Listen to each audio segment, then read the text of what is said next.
Hello, friends. I'm back on social media with my dear friend and brother, Rudy Tanzi. We've authored three books together: Super Genes, Super Brain, and The Healing Self. And you may or may not know, but Rudy is one of the most accomplished neuroscientists and geneticists in the world, discovered many genes, including, correct me if I'm wrong, the gene for Wilson's disease, Huntington's chorea, and many genes for Alzheimer's. What else, Rudy? Well, actually, the Huntington's one I helped find it, but I didn't isolate that one. But Wilson's, a lot of Alzheimer's genes, and I contributed to the finding the genes involved with ALS, Lou Gehrig's disease, and neurofibromatosis. But That's right. a lot of our work is on characterizing those genes and coming up with new therapies to treat those diseases, which is our focus now in my lab at Mass General Hospital. Correct. So, welcome to the show, to this conversation again. It was initiated because you sent me a text the other day saying that now it's kind of generally agreed that only 1 to 2% of gene mutations are fully penetrant. So, first of all, is that true? And secondly, for our audience, can you explain what a fully penetrant gene mutation is? Yeah, I'll use the example of Alzheimer's disease. The first three genes we found in Alzheimer's, and this was work that I did back in the 80s and 90s with others, carry about 500 or so mutations spread between three different genes. And those specific mutations only account for 1 to 2% of Alzheimer's, and they guarantee the disease, usually by 60, often by 50 years old. So these are the very terrible mutations. They're like a death sentence. But the good news is that even though we know about 100, now at least 100 other Alzheimer genes, including the most common risk factor called ApoE or the ApoE4 variant, in all those cases, lifestyle matters. They're not fully penetrant, meaning that they may increase your risk of getting the pathology in your brain that causes Alzheimer's, but they don't guarantee you'll get the disease. And your lifestyle will affect how fast pathology in your brain accumulates. Your lifestyle can offset 98 to 99% of genetic susceptibility and family history susceptibility to Alzheimer's. And this is pretty much a case for diseases across the board. That in 98 to 99% of cases of family history of inherited disease, it's in our hands. Our lifestyle can offset that risk. And I'll just add one thing, and that is that Alzheimer's pathology in the brain, the plaques, the tangles, the inflammation, begins 10 to 30 years before symptoms. And that gives us a window to really modify our lives and our lifestyle to help reduce that pathology. And we recently did a lifestyle intervention trial with Dean Ornish that was highly successful. I mean, it was surprising beyond my wildest dreams of how well we did with just simple lifestyle interventions. So I think more than ever, since we wrote The Healing Self and Super Genes and Super Brain, where we predicted this, it's even truer than we thought. It's amazing. And so you're saying what applies to Alzheimer's probably applies to other chronic illnesses too. Yeah, if you look at, especially across neurodegenerative disease, if you look across cancers, you look across heart disease, susceptibility to diabetes, all of the stroke, all of the major diseases that threaten healthy aging, you have a small minority of genetic susceptibility that guarantees the disease. We say that's fully penetrant, but the vast majority increase risk, but lifestyle and other genetic factors as well can mitigate that risk. So, Rudy, because most of our audience is not very literate about science because they're not scientists, but they're interested, let's go a little bit over, what DNA is, what genes are, and what messenger RNA is for our audience, because I'm thinking even that 1 or 2% of disease that's fully deterministic by fully penetrant genes probably in the future, things like CRISPR or gene editing will play a role. What do you think first about that? Sure, I think that we're increasingly seeing a role for genomic editing, but in a very careful way. In other words, we could take your skin cell, a fibroblast from your skin, revert that back into what's called a pluripotent stem cell, meaning we're turning it back into a stem cell that can become anything. Now, let's say I think you're going to accumulate amyloid plaque in your brain faster than others because of your genetics, and you're refusing to adopt your lifestyle to mitigate that risk. I might take in the future, and not too far away, I might take your fibroblast from your skin, make a stem cell, turn that into a microglial cell, but genetically modify that microglial cell so that it can eat amyloid 50 times faster. That's how we get rid of amyloid in our brain. Mainly, the amyloid is eaten by cells called microglia, like little Pac-Men.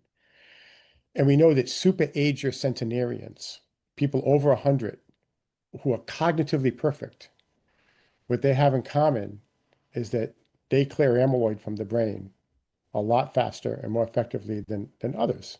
I mean, we know the faster you make amyloid, the sooner you get Alzheimer's. And there was some controversy about amyloid because amyloid's like cholesterol in heart disease. Amyloid triggers the disease a decade or two or three before symptoms. By the time you're diagnosed with Alzheimer's, it's too late to remove the amyloid. You had to do that 10, 20 years ago. Just like by the time you diagnose congestive heart failure or need a bypass, it's too late just to lower cholesterol. You had to do that 10, 20, 30, 40 years ago. So that's the analogy. But amyloid causes this disease, but early on, and that's when you have to nip it. And so you might imagine that someday with CRISPR-Cas genomic editing, we can modify cells made from your skin cells turned into stem cells. You know, we could take your skin cells, make stem cells, and turn them into blood monocytes. And the monocyte, and we don't, that means we don't even have to put them in the brain. The monocytes can sit in the blood, and then every time your immune system gets ramped up, like when you get a vaccination, those monocytes will enter the brain and clean amyloid, and it's like a cleaning station. You know, every time you get a cold, every time you get the flu, you can say, wait, that's not so bad because even though I feel sick, I'm getting my newly genomically edited monocytes to enter my brain and clear my amyloid and reduce my risk for Alzheimer's. So I think that's a future possibility, if not probability. Many people So, hear about CAR T, you know, CAR T therapy. You can, that's for T cells. You can have CAR M for monocytes, CAR M for microglia. We can modify anything and have it do the job we want in the body. That's very different than just expecting to change all the DNA in your body with CRISPR-Cas. Most people think of it that way. No, we would take make cells from you and re-enter those that have been modified to do a good job to avoid disease. And we're got it. working on that right now in my lab. So this is fascinating because in your lab, you've also created basically a model of the brain, of the human brain, haven't you? I mean, you're not, I mean, this model of the brain can replace animal experiments as well. And furthermore, it's a human, it's a human brain, right? Yeah, we call it Alzheimer's in a dish. So we keep evolving this, and so we've created a mini human brain organoid the size of a piece of rice, and it's gelatinous the way the brain is gelatinous. But in it, we make all the cells of the brain, human cells, and the nerve cells, the glial cells, etc. And we can genetically modify those to create the disease in a mini tiny human brain organoid. And in doing this, what would take 10 to 30 years in a person to go from the amyloid to the tangles to the inflammation to finally enough nerve cell death to show symptoms of cognitive impairment or dementia, we take that 10 to 30 years and make it happen in 6 weeks. So now, and because these are tiny, you can take a plate the size of an index card with 96 wells the size of paper punches. Each one has a mini human brain organoid in it. And we can just rapidly screen every approved drug, thousands of natural products, Ayurvedics, anything from traditional medicine. Just screen agnostically. Just say, no preconceived notions. What works? What prevents the amyloid? What prevents the tangles? What prevents the inflammation? We've done that for the past 10 years. And now I'm happy to announce that at the McCann Center for Brain Health, which I direct at Mass General, we're initiating clinical trials in patients using combinations of natural products that are deemed to be safe for their ability to stop Alzheimer's pathology. And we're moving from the dish now into patients in clinical trials. We just starting our platform trial of 8 different combinations, thanks to some anonymous donations that we received. So we went from mice that weren't so good. I mean, think about a mouse. You have to test one drug at a time, and it takes 2 years. With the Alzheimer's in a dish, we test hundreds of a time at a time, and it takes 6 weeks. So we did all that. And now we have our best candidates, which ones get into the brain, which ones are safest, which ones are most potent. And those combinations are now going into patients. And we're saying, can we see in a patient the reduction of Alzheimer's pathology in the brain that we saw it in the mini brain in a dish? That's all starting right now. Amazing. It's almost like science fiction to me, I but know.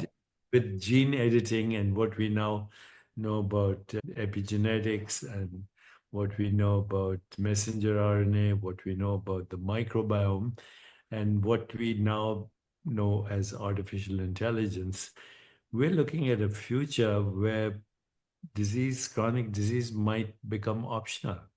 I mean, given all the things that are happening with gene editing, messenger RNA, new vaccines coming out as a result of that, the ability to change our microbiome through lifestyle and diet, and then putting it all together through artificial intelligence, we may be able to prevent almost any chronic illness. Is that kind of too fantastical, or No, it's within the realm no, of you're right. possibility? You're right on. That's where we are right now, where we'll be looking at chronic diseases that accumulate over a lifetime, like neurodegenerative diseases, Alzheimer's, Parkinson's disease. They all begin a decade, 2 or 3 in advance of any symptoms.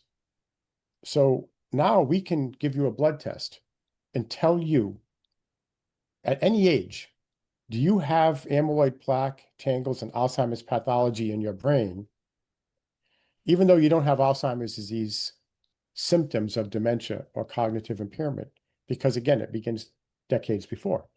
So if every American took that blood test today, on the low end, 10 million, the higher guess is 50 million, would find out they have Alzheimer's pathology brewing in their brain, but they don't yet have any symptoms of cognitive impairment. But over time, that amyloid's like a match.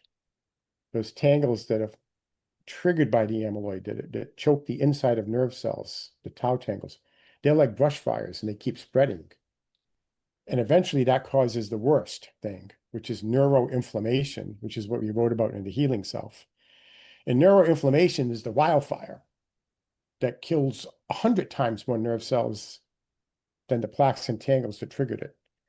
So that whole process, from this match to this brush fire to this wildfire, to finally enough nerve cell loss that you suffer from cognitive impairment, takes anywhere from 10 to 30 years. But we can tell every American today, if they wanted, who's starting that process. The thing is, insurance doesn't cover the test yet, because other than lifestyle and what we wrote about in The Healing Self, it's not so-called actionable. In other words, they'll cover a test if there's an available, safe, and affordable drug to address what that test has shown. We do have 2 new Alzheimer drugs that get rid of the amyloid. And in a perfect world, everyone would get the test and you would use those 2 drugs to get rid of your amyloid if you find out you have it. But they're too expensive and they're not safe enough. They can cause brain swelling and microhemorrhage. So to get those drugs, which are expensive to make, they're monoclonal antibodies. They're called Leqembi and Kisunla. You also have to have an MRI, in some cases every month, to make sure you're not undergoing brain swelling or brain hemorrhage. So it ends up costing $50,000 to $100,000 per patient. So imagine if 50 million Americans who find out they have amyloid in their brain say, I want that drug, and then Medicare has to pay 100,000 per patient for 50 million patients. It's just not feasible. So that's why in my lab with the Alzheimer's in a dish, we're saying what's already on the shelf? What little white pills are already on the shelf that are safe? What natural products that are safe? Even traditional medicines that are safe can we use now and so as to address pathology in the brain that's accumulating.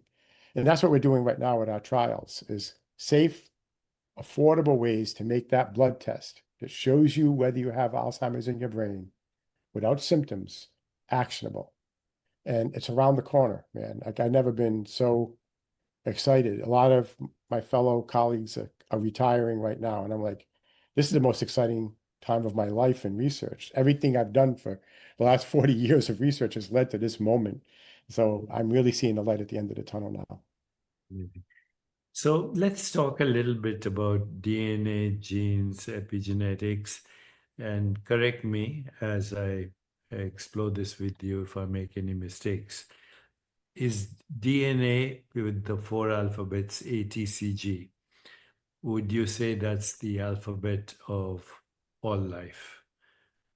All life uses that alphabet of A, C, T, and G as a template for creating the body.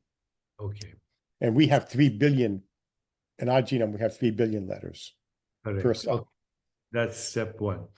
Then second, step two is then the alphabet creates genes. So could we say the genes are words? Alphabet is ATCG, and the genes are the words that are spelled out that create proteins.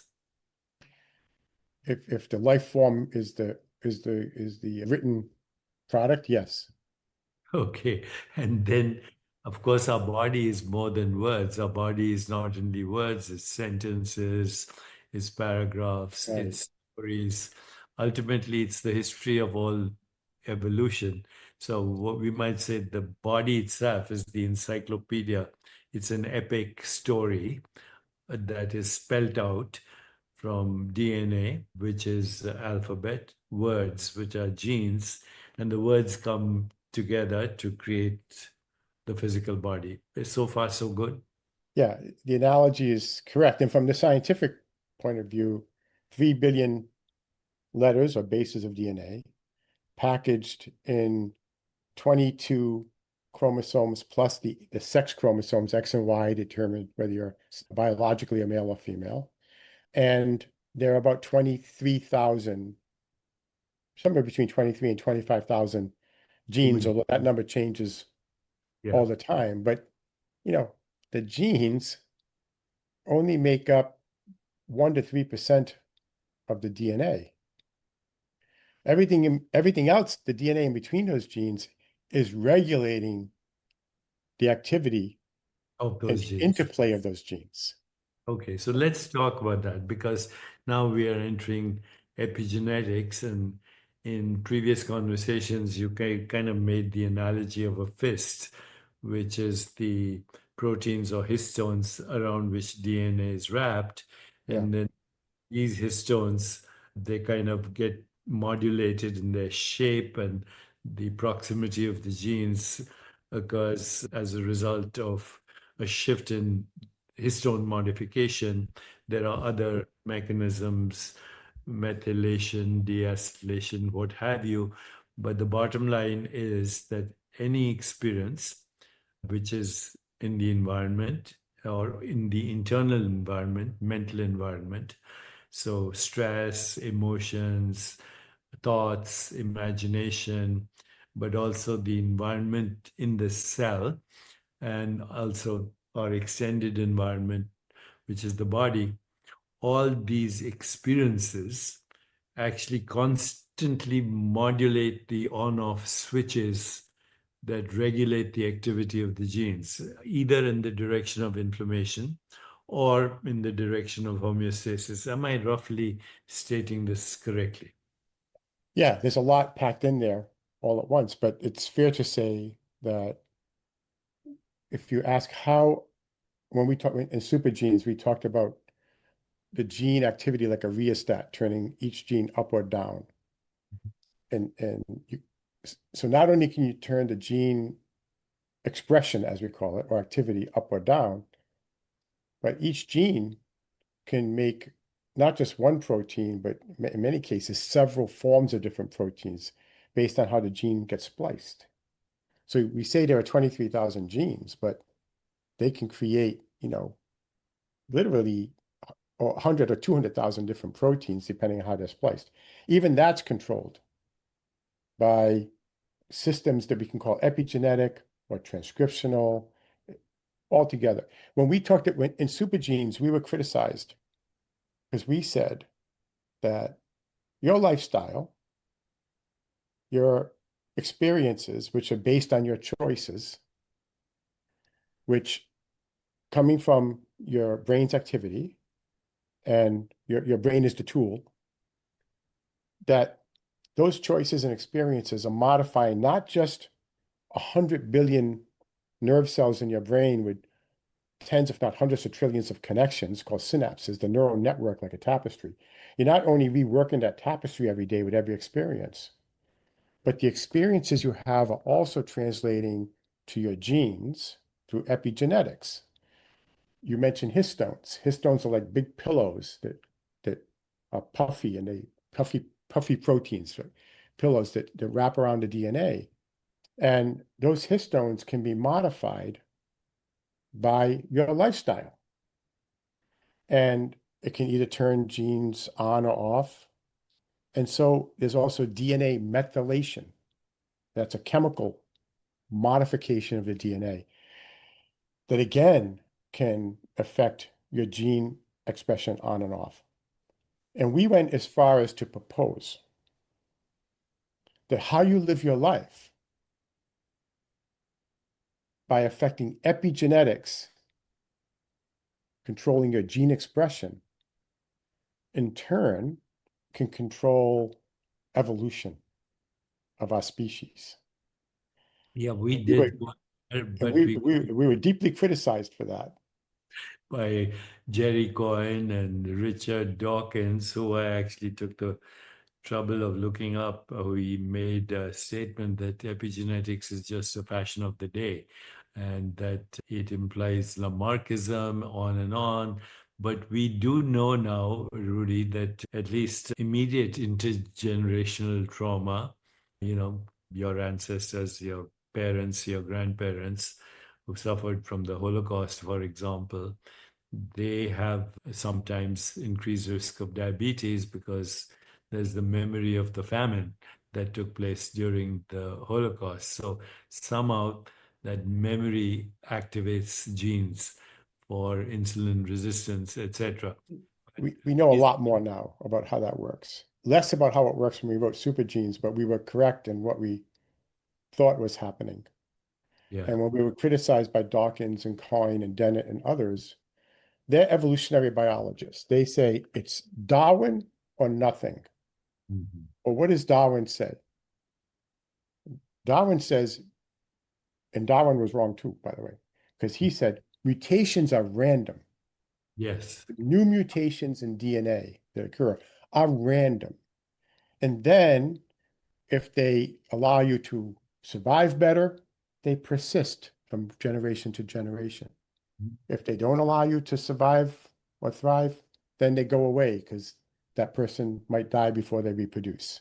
So that's the idea of adaptive evolution and survival that Darwin is correct, that mutations, when they appear, either stay or go, depending on whether they promote or are a detriment to survival. What Darwin didn't know was that the mutations do not have to be random. And this is something that also Dawkins and Coyne and Dennett and these strict evolutionary biologists who are pure Darwin don't know. Now we know for a fact that epigenetics isn't a fad. It's not 15 minutes of fame like Dawkins said. They made fun of us saying we're bringing up Lamarck. The fact is that now it's very clear. The science shows it. Epigenetic modifications directly impact rates of mutation and where mutations occur. So what does that mean for evolution? It means when we are taking on a certain behavior that's either good behavior or bad behavior based on our choices, and that translates to epigenetic modifications of our DNA, including in the sperm and in the egg you're going to pass on, including in your own cells that can take on new somatic mutations you didn't inherit but can affect your health. Okay? Your lifestyle affects where those mutations are going to occur. It's not random. And I can go, I mean, I would, it's very complicated to explain how this happens. There's what's called replication stress and chromatin accessibility and DNA stabilization. There are these transposable elements that came in from viruses. It's too deep to go into here, but anybody can look it up. But now we know that where and how many mutations occur in our genome, whether it's in the sperm we're going to send to children or eggs, or whether it's in our own cells where we're going to have mutations in specific cells that didn't come from our parents, lifestyle through epigenetics affects where those mutations occur. The criticism we got on supergenes from Dawkins and Dennett and Coyne, they were wrong. If they don't believe this, they can go read about epigenetics and read. I can send them the papers about many, many papers about how epigenetics directly affects mutation rate, where mutations are, and with all of the mechanisms having to do with DNA repair fidelity, stress replication stress, it's all out there now. We got ahead of ourselves in supergenes predicting this should be the case. But at the end of the day, what we said in supergenes now 10 years ago was correct. So that leads me to thank you, first of all, for that deep insight that we were correct and it's being validated. But now we are in the process, as you know, me, Deepak Chopra, and the Augustinus Barder Company, we are launching something online called the House of Epigenetics. And we are introducing 11 strategies. First one is understanding the body as a field of awareness that you can regulate through consciousness. Second strategy is deep rest, sleep, and meditation. Third strategy is mind-body coordination, parasympathetic nervous system activation, particularly through the vagus nerve. Fourth strategy is emotions and emotional regulation. Fifth strategy is exercise. Sixth strategy is nutrition. Seventh strategy is nutritional supplements based on the work that you're doing and other work. And then flexibility in consciousness or resilience. And finally, a youthful skin, youthful brain, and youthful gut and biological rhythms. So these are the 11 strategies we're looking at. And as part of that, and I have to thank you, you've agreed to be on the faculty. And we're going to be creating a digital twin of Rudy Tanzi that will be conversing regularly on, anybody can look it up, with Deepak Chopra's digital twin.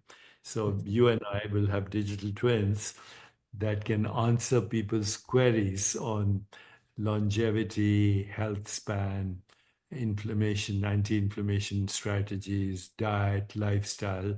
So first of all, thank you. And as we speak, we are looking at all your work and we'll be looking at more of it. So your digital twin will be updated with what is called a RAG model, which is called retrieval augmentation generation, which means it'll delete information that's not relevant if it is there and keep upgrading it. And these two twins will live forever talking about epigenetics, lifestyle, and the future of well-being. So that's the first announcement I wanted to make. And I want to thank you for being on the faculty. We have a few other people also on the faculty.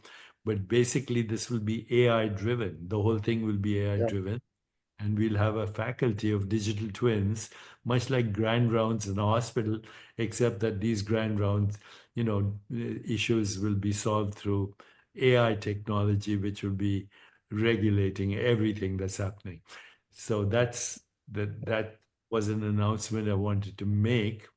And then the second thing I wanted to say is we say lifestyle choices are made in consciousness, so more and more evidence is showing that our brain is created by genes, but it's sculpted by experience, every experience you have, whether it's perceptual activity or cognitive experience or food or environment, whatever, but it's experience. And experience really, as we know, the hard problem of consciousness, experience doesn't happen in the brain. What you have is neural correlates of experience in the brain, which, by the way, are also an experience. When you observe neural correlates, that's also an experience. So Mhm. experience in consciousness, where we make choices. And, we are now going to a very deep question that I'm going to ask you. If experience happens in consciousness, and consciousness is not in the brain, but it has correlates in the brain, even the experience of the brain is in consciousness, then let's go all the way. Is somehow consciousness directly and indirectly guiding evolution of species? Well, it has to be. I mean, your brain is your brain is how you experience consciousness, awareness, attention. Every choice you make based on your conditioning leads to an experience, which rewires your neural network, but also over time with repetition can control expression of specific genes through epigenetics. And through epigenetics, this can also affect where new mutations are going to arise, either in your body, which could be detrimental or beneficial, but also in your germline, in the sperm and in the egg that you're going to pass on to your children. So what some people don't know, and maybe this is what Dawkins doesn't know, is that on average, a person will inherit 70 to 150 mutations that the parents were not born with. They're called de novo mutations. Where do they come from? They come from new mutations in the sperm and the egg. And Darwin would say, oh, they're random. No, your lifestyle through epigenetics determines how many of those new mutations are going to occur in your sperm or egg, male or female, and where they're going to be. And you pass those on to your children. So, for example, there was an experiment done that we wrote about in Supergenes, where a mouse, when he smelt a certain smell of cherry, they used a chemical ester, cherry smell, he would get a little shock on his foot. I didn't do these experiments. I've never hurt an animal. Alzheimer's in the dish is to get away from animals, but they get a little shock in their foot. Smelled it, they puffed the cherry smell, shock in the foot. So now when he goes into the cage and he smells the cherry, he goes into the corner, cowers in the corner, he's afraid. Then that male mouse has baby mice. And they take the baby mice and put them in the cage. These are newborn, these are mice, newborn mice, never conditioned before. They spritz the cherry smell. The kids, the baby mice of the male that was conditioned, hover in the corner.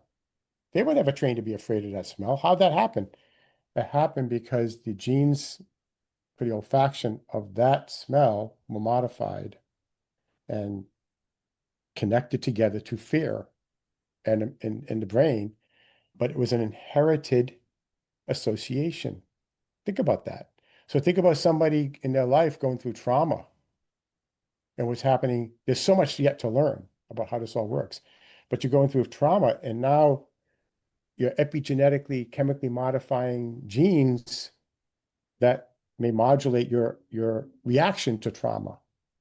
And some of that's going to happen in your sperm or egg. And now you pass on to your kids that same memory of trauma through genetics.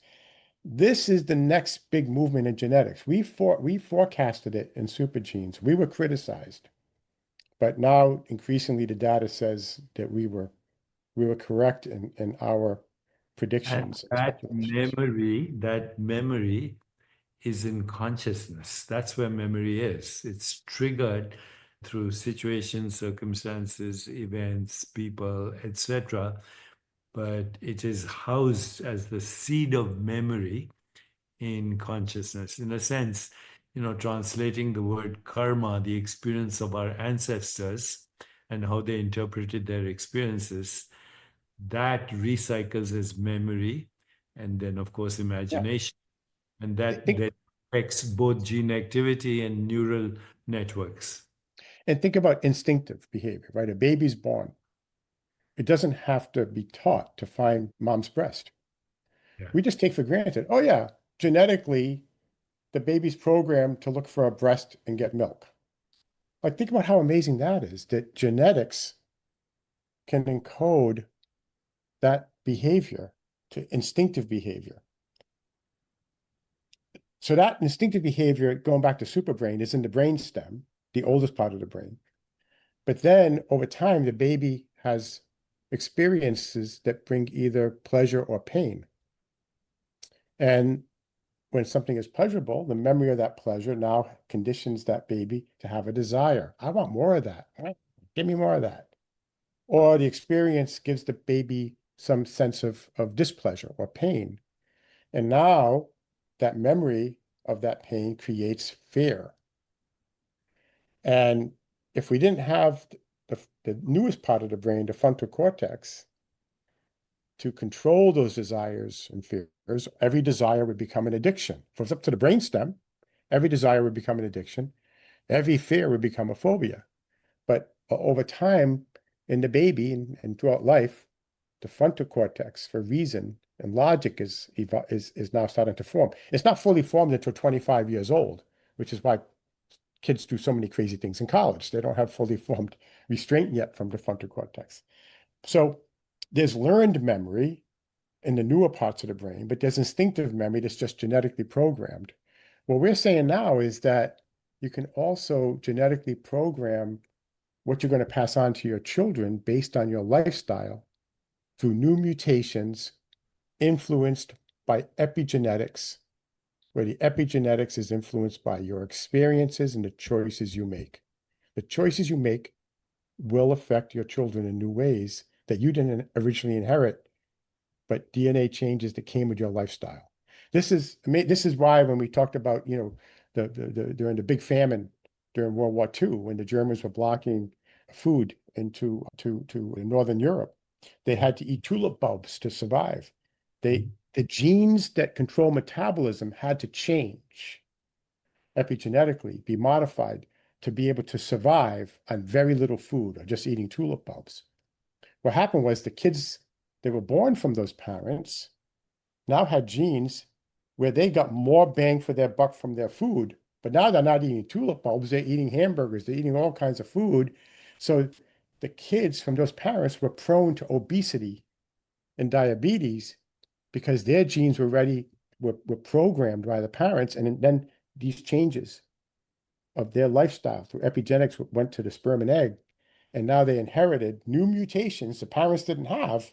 The parents weren't born with them, but were made in the parents while they were starving.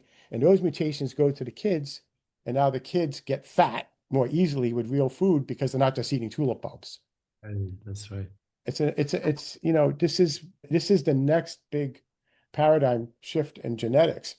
Sorry, Richard Dawkins, it's not 15 minutes of fame. Get on the bandwagon here, okay? This is where genetics is. And it's not just Deepak and I writing about it in a popular book. There are just hundreds and hundreds of papers now that document what we talked about. Thank you, Rudy. Since we have, time limit for this podcast, I just want to bring up one more thing, and that is the microbiome. So we got 24,000 genes from our parents, but most of the genetic information in our body is actually bacterial. So, and those genes we can actually change. We can't change our human genes, But our bacterial genes we can change through diet modification and through even parasympathetic nervous system activation, which releases the hormones like cholecystokinin and also GLP-1, etc. So, what can you say about epigenetics as linked to and genetics as linked to the microbiome? Because there you're Well, not changing the activity of the genes themselves can be changed. yeah, I mean, it starts with the bacteria themselves, right? So in our gut microbiome, there are at least 8,000 strains of bacteria. You read about some of them on your yogurt label. Those are the ones that help you, the probiotics, lactobacillus, bifida, etc. But there are 8,000 strains of bacteria. And the easiest thing to do is keep those bacteria happy or unhappy with what you eat. When those bacteria are happy, meaning they're in the right ratios, they reduce inflammation in the brain. We've shown this scientifically in papers. They reduce amyloid in the brain. They affect your mood. They affect the neurotransmitters in your brain. The interplay between the gut bacteria and the brain is stronger every day. We understand it. We used to say what's good for the heart is good for the brain. That's still true. But as true is what's good for the gut is good for the brain. So there's the epigenetic side of changes in the bacteria is still a work in progress. It's tough to make clear conclusions on how that's affecting us, but it's a big topic.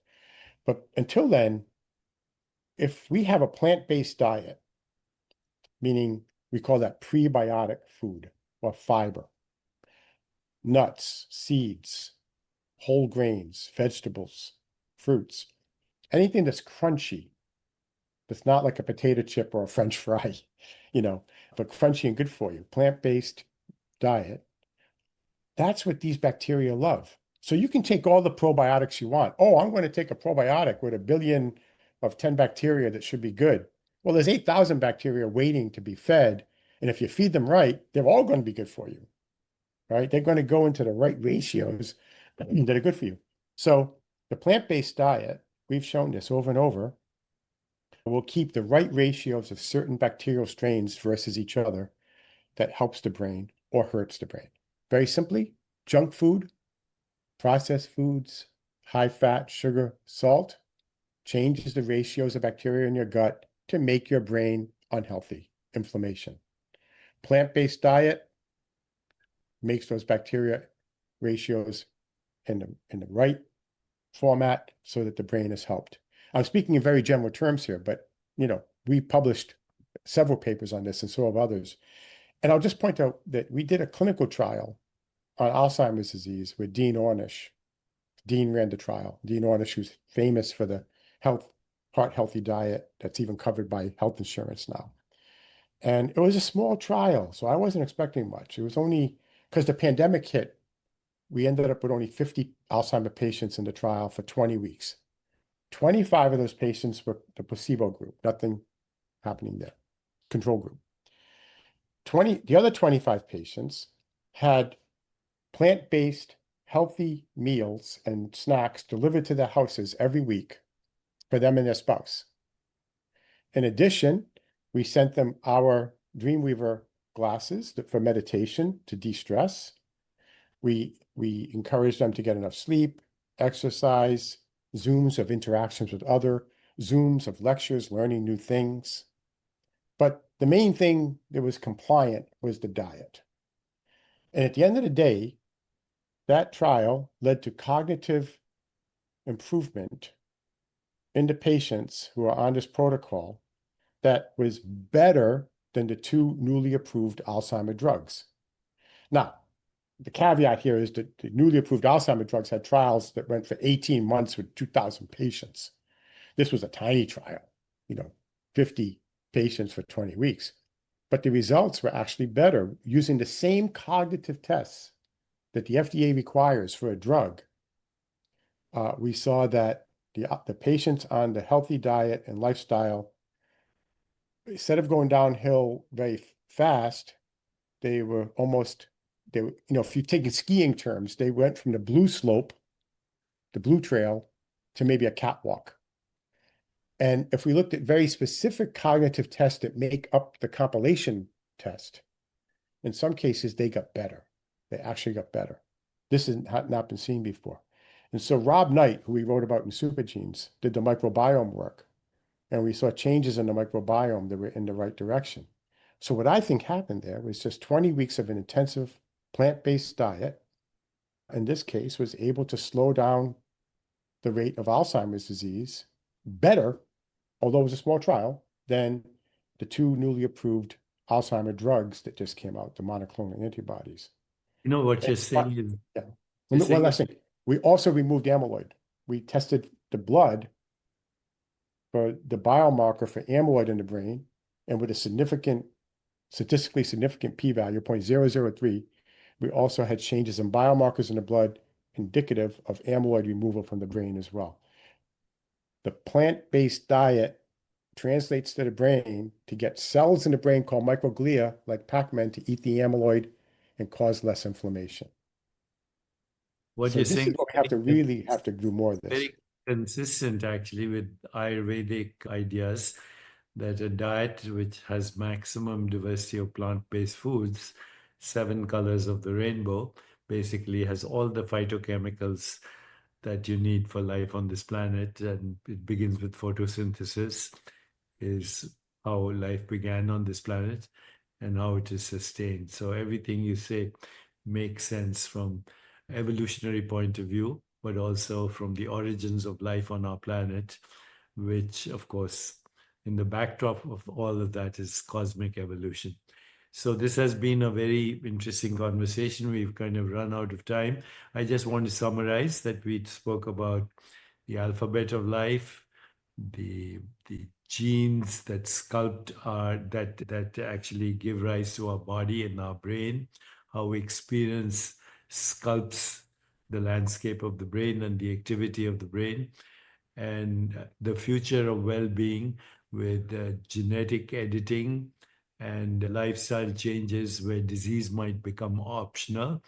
And finally, how consciousness might be the hidden orchestrator of evolution behind the scenes.